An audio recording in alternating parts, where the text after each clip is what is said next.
Hola, yo soy Julie. Bienvenidos a esta serie de videos para reforzar temas de química. En este quinto video vamos a ver los tipos de disoluciones. Las disoluciones son soluciones homogéneas que pueden ser tan sencillas como sal en agua. A continuación vamos a ver más del tema. Tipos de disoluciones. Primero, es importante conocer que existen dos tipos de mezclas, homogéneas y heterogéneas. Las disoluciones corresponden al primer tipo, es decir, que son mezclas homogéneas. ¿Y esto qué quiere decir? Que no se distinguen los componentes a simple vista. Por ejemplo, si mezclan agua con sal, no van a poder identificar cuál es la sal y cuál es el agua. Simplemente es un solo líquido en el cual no se distinguen las fases.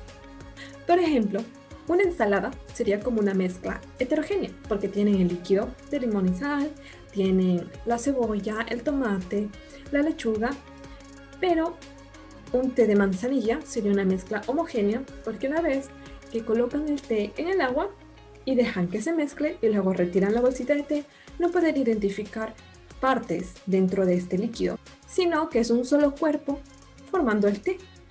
Las disoluciones tienen dos componentes definidos, el soluto y el solvente.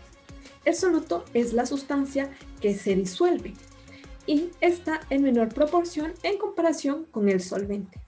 Y el solvente es el que disuelve el soluto. Este está en la mayor proporción. Por ejemplo, al mezclar agua con azúcar, el soluto sería el azúcar y el solvente el agua. Las disoluciones se pueden clasificar por dos formas. La primera es por la fase de los componentes. Fase también es el estado de agregación o cómo se encuentra. Entonces, puede haber un soluto sólido, líquido o gaseoso. Sólido, por ejemplo, la sal. Líquido, por ejemplo, alcohol. O gas, por ejemplo, oxígeno o el aire. El solvente puede ser sólido, líquido o gaseoso. Sólido podría ser un metal, líquido podría ser agua y gas podría ser humo. Por ejemplo, si tenemos un soluto sólido y un solvente sólido, se puede formar lo que se conoce como una aleación. Un ejemplo sería el acero inoxidable, que es una aleación, una mezcla de varios metales, pero no se puede identificar qué metales están o en qué parte están. Luego, siguiendo con un solvente sólido y teniendo un soluto líquido, es decir, líquido dentro de un sólido, podemos tener mercurio dentro del cobre. Y cambiando a un soluto gaseoso, dentro de un sólido se puede tener hidrógeno dentro de paladio. Ahora vamos a cambiar de solvente líquido. Ahora cambiamos al solvente líquido. Y el solvente universal es el agua, ya que es barato y puede disolver una gran cantidad de cosas. Si el soluto es sólido, se puede formar, por ejemplo, una disolución de sal en agua.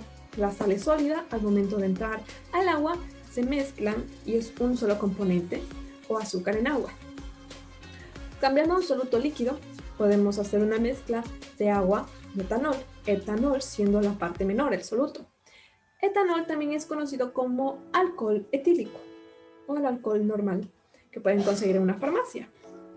También cambiando a soluto gaseoso y solvente líquido, se puede tener, por ejemplo, oxígeno en agua. El agua de los ríos o el agua de los mares tiene oxígeno. Y esta es la razón por la que los peces sí pueden respirar, pero lo hacen de una forma diferente ya que ellos tienen branquias, pero sí existe oxígeno. Y si no hubiese oxígeno dentro de esta agua, no podría haber seres vivos. Cambiando un solvente gaseoso y a un soluto sólido, tenemos de ejemplo el hollín dentro del humo.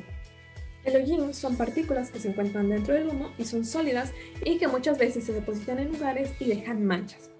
Cambiando a un soluto líquido, dentro de un solvente gaseoso tenemos al agua en el aire, por ejemplo el vapor de agua que se encuentra en el aire. Y un soluto gaseoso y un solvente gaseoso podría ser el aire, porque el aire es una mezcla de gases, tiene nitrógeno, oxígeno, dióxido de carbono y muchos más, entonces es una mezcla de gases. Otra clasificación de las disoluciones sería por concentración y hay 4 tipos. La primera sería la diluida, en la que la cantidad de soluto es muy pequeña. Por ejemplo, una olla de agua con una cucharada de sal. En una disolución concentrada, la cantidad de soluto es bastante elevada con respecto al disolvente. Por ejemplo, una cucharada de sal en un vaso de agua.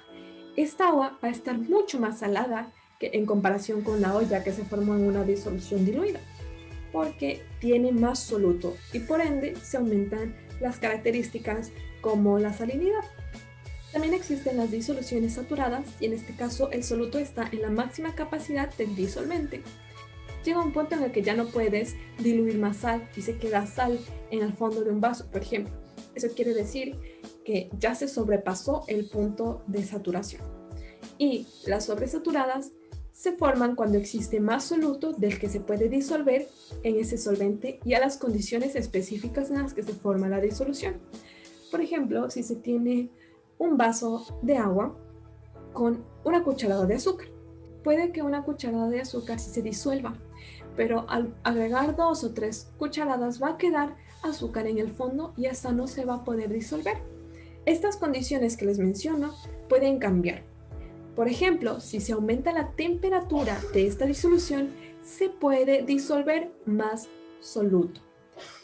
A continuación les muestro las referencias que son el libro de química de primero de bachillerato y de segundo de bachillerato del Ministerio de Educación de Ecuador.